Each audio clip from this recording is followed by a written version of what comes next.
এক ভাই কমেন্টস করছে যে তাকামুল সার্টিফিকেট কোথায় পাবো এবং কিভাবে নিব।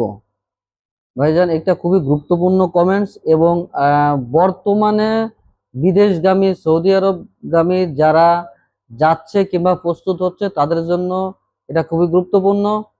আপনার আগে দেখবেন আপনার কি পেশা, আপনার যে ভিসায় যাচ্ছেন এই ভিসার কি পেশা। এই পেশা যদি তাকামুল লিস্টে থাকে তাহলে আপনার অবশ্যই সার্টিফিকেট লাগবে এবং সার্টিফিকেটের জন্য আপনার যে এজেন্সির নামে আপনার ভিসা উকালা হয়েছে নির্দিষ্ট এজেন্সির সাথে কথা বলবেন। কথা বলার পরে এটা বাংলাদেশে এখন অনেকগুলো জেলা এটা চালু হয়েছে, যেরকম বগুড়া, রাজশাহী, টাঙ্গাইল, আপনার ঢাকাতে, কুমিল্লা, চট্টগ্রাম, বরিশাল, এরকম অনেক কয়েকটা জেলা এরকম চালু হয়েছে এই তাকামুল সার্টিফিকেটের জন্য। আপনার এজেন্সির সাথে কথা বলবেন, কথা বলে কিভাবে ভর্তি হতে হবে কেমনে কি নানা সবকিছু আপনাকে নির্দিষ্ট করে দিবে।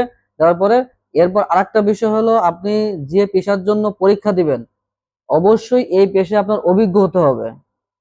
আপনার লোড আনলোড হোক, কনস্ট্রাকশন ওয়ার্কার হোক, প্লাম্বার, ম্যাশল, স্টিল ফিক্সার, কার্পেন্টার, আপনার ইলেকট্রিশিয়ান, যেটাই হোক, পেইন্টার, টেইলর, আপনি যেটাই হন, আপনি নিজে অভিজ্ঞ হয়ে কাজ শিখে বুঝে তারপর আপনি ভর্তি হইতে হবে। ভর্তি হইতে কিন্তু আপনার $50 লাগবে। $50 বর্তমানে প্রায় 6,000 প্লাস হয়ে যায়, যে বাংলাদেশি টাকা।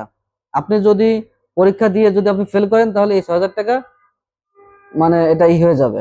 ঠিক আছে, পরবর্তীতে আবার $50 খরচ করে আপনার ভর্তি হতে হবে। আশা করি বিষয়টা বুঝতে পারছেন। ভালো থাকবেন। আল্লাহ হাফেজ।